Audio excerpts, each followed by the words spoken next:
Bonjour à tous, j'espère que vous allez bien. Aujourd'hui, je vais faire une page de Tomislav Tomic dans le Drömenvanger. J'adore ce livre, il est magnifique.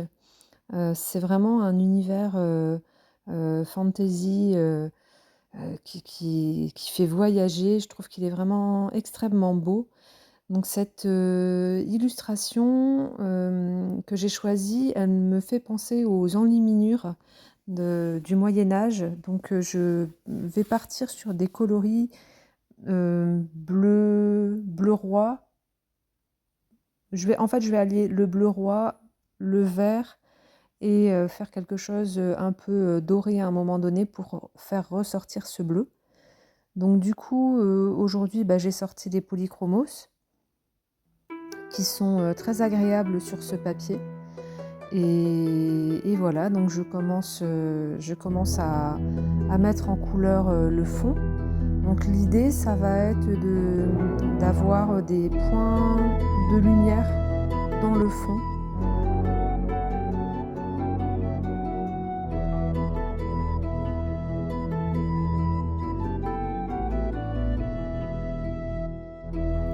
Donc j'accentue dans les coins, j'essaie de mettre beaucoup de contraste, donc de mettre une couleur bien foncée dans les coins et dans la partie centrale de mettre une couleur beaucoup plus claire. Donc la partie centrale, j'ai mis je crois que la couleur c'est Sky Blue, quelque chose comme ça, c'est la couleur bleue la plus claire dans les polychromos.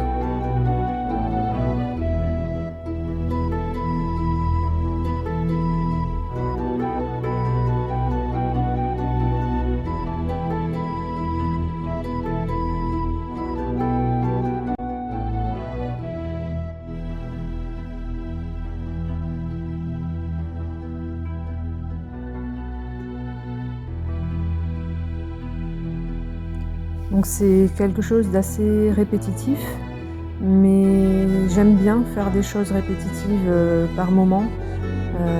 Ça permet de se vider la tête, donc c'est agréable. Et le fait de voir les couleurs surgir comme ça de l'illustration, de cette façon-là, je suis satisfaite en fait de la tournure que prend le fond.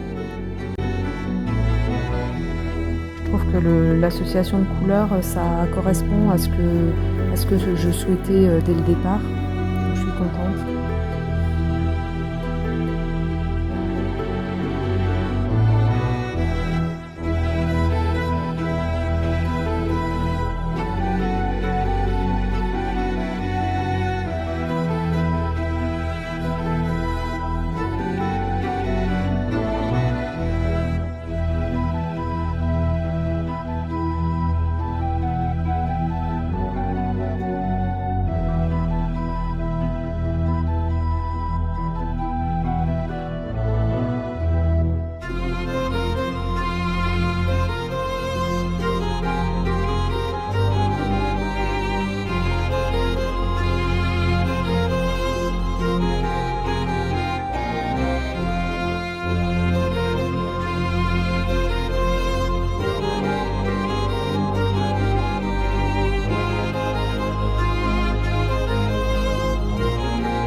Alors là, je vais m'attaquer aux motifs végétaux, donc je commence par les fleurs. J'ai choisi un mélange de rouge très foncé, rouge un peu violine, et je vais mettre du bleu également pour faire un petit rappel avec le fond.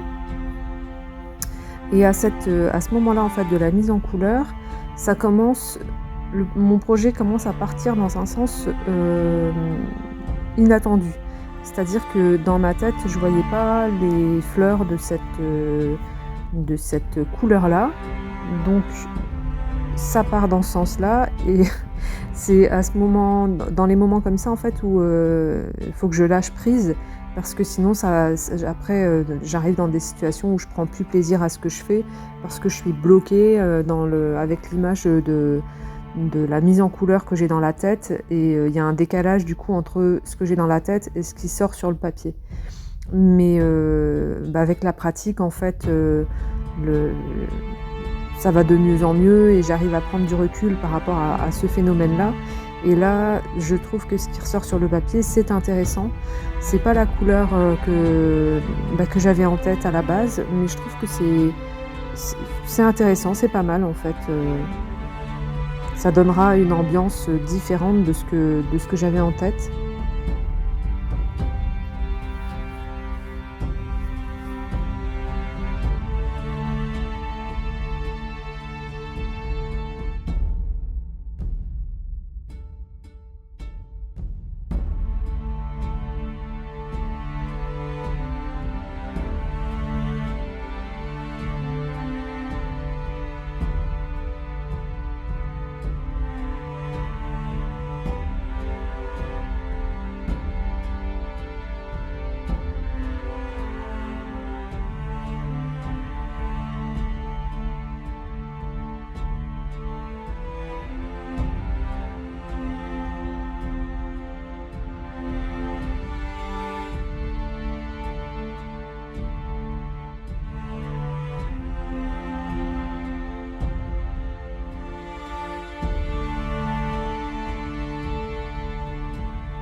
Donc là, je commence à mettre un petit peu de stylo gel doré dans les pistils pour pas laisser toutes les finitions pour la fin justement parce que j'aime pas en fait faire les finitions, c'est quelque chose, je suis pas à l'aise du tout avec ça.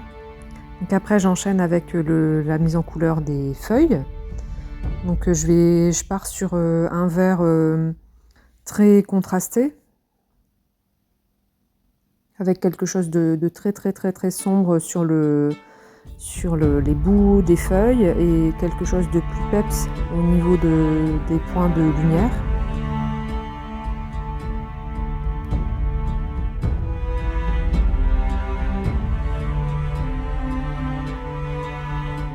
Et du coup, à ce moment-là, quand je commence à faire les feuilles, je me rends compte que la couleur des fleurs est intéressante. C'est vrai, là où j'étais un peu déçue au début, quand j'ai commencé à colorier mes feuilles, je me suis rendu compte que finalement c'était bien comme ça. Ah, vous voyez là, j'ai mis mon petit podcast. J'adore écouter des podcasts en fait quand je colorie. J'ai besoin de quelque chose pour monopoliser ma tête, sinon mes pensées elles vont dans tous les sens. Donc là du coup aujourd'hui j'écoutais le podcast de True Crime Glacé et c'est un très bon podcast de deux Québécoises. Je vous mettrai la référence en barre d'infos si ça vous intéresse.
Alors là, je vais passer à la mise en couleur du personnage. Donc j'ai conservé, des rouges, assez sombres pour rappeler les fleurs de du décor. Donc en fait, en commençant à le mettre, en couleur, j'étais pas satisfaite. Franchement, le comment dire? Colorier des plis de tissu et cetera, je suis pas encore, très à l'aise avec ça et du coup, c'est difficile pour moi. Donc je fais mon maximum, mais je suis pas forcément, satisfaite de ce que je fais. Donc là, au niveau des couleurs, je sais pas, je pense que, il y a trop de contraste entre les couleurs et du coup, ça me fait un effet un peu bizarre. Mais c'est pas grave, je continue quand même. Là, du coup, je vais prendre l'essence sans odeur pour essayer de fondre un petit peu tout ça et d'avoir moins cette sensation de coup de crayon. Donc je continue tout doucement mon personnage. De toute façon, une fois qu'on est lancé avec certaines couleurs, enfin, c'est difficile par moment de revenir en arrière, crayon de couleur à partir du moment où le papier a saturé, c'est difficile de revenir en arrière, donc faut faire avec.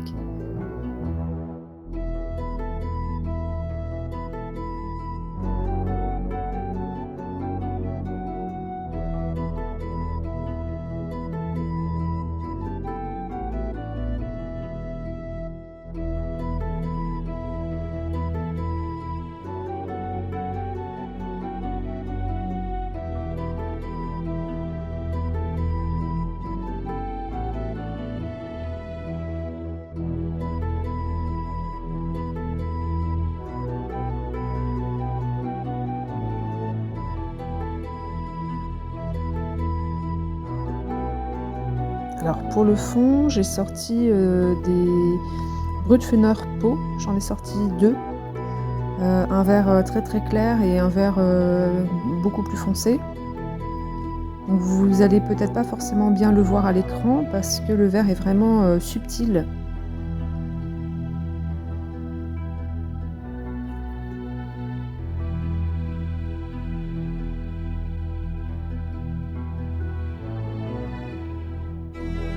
J'ai utilisé, des couleurs très, très claires pour pas trop surcharger l'illustration parce que comme le cadre, est déjà bien chargé.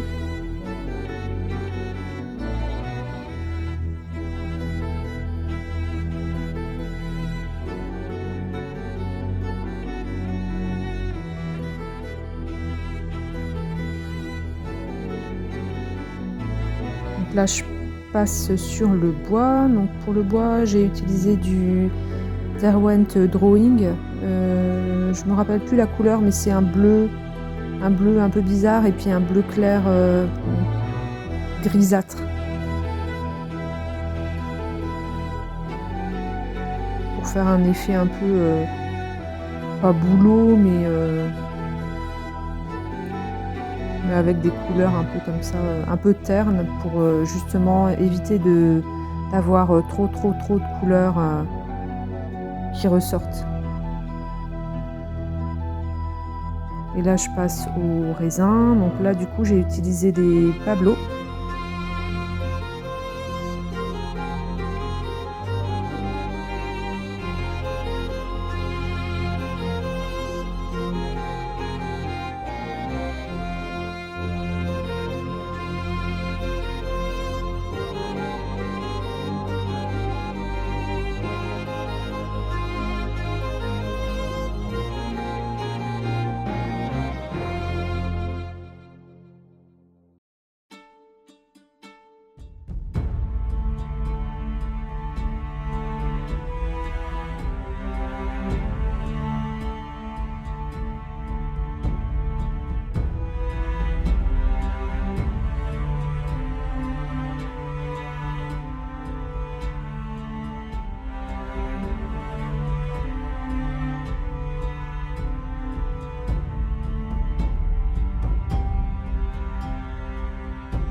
À la peau, j'ai utilisé mes crayons polychromos.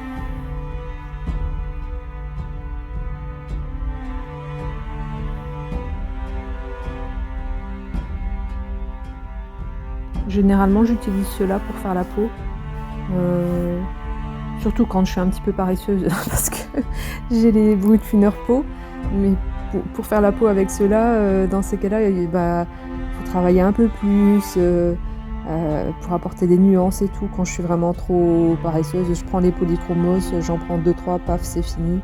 En plus, là, la peau, elle est pas trop étendue, donc il y a pas vraiment de travail, de peau à faire dessus. Donc là, après, je m'attaque, au tour, au cadre. Donc je vais faire un truc un peu genre, doré or, un peu comme un hublot. Donc là, je travaille toujours avec les polychromos.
Les cheveux, je vais les faire, bleuter pour pouvoir avoir, un rappel des couleurs que j'ai déjà, utilisées, pour pas que les couleurs, ça parte dans tous les sens. Donc j'utilise les différents bleus que j'ai déjà utilisés. Et là, je vais faire un cadre, tout autour, un cadre avec l'aquarelle Boko Hundo. Donc c'est un bleu très sombre.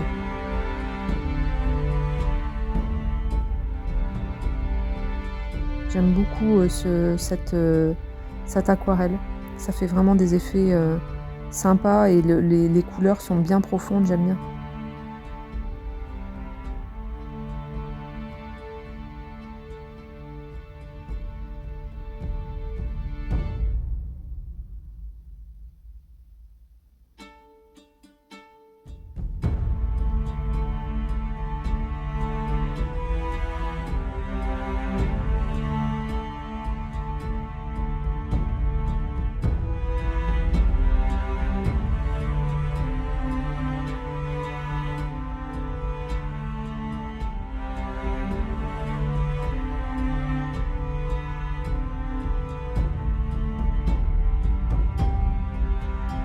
Alors là, je vais mettre les dernières touches. Il y avait des petits oiseaux dans le dessin, donc je fais les petits oiseaux.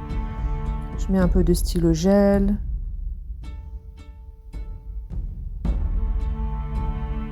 Donc je vais pas détourer les motifs. Je vais les laisser tels quels.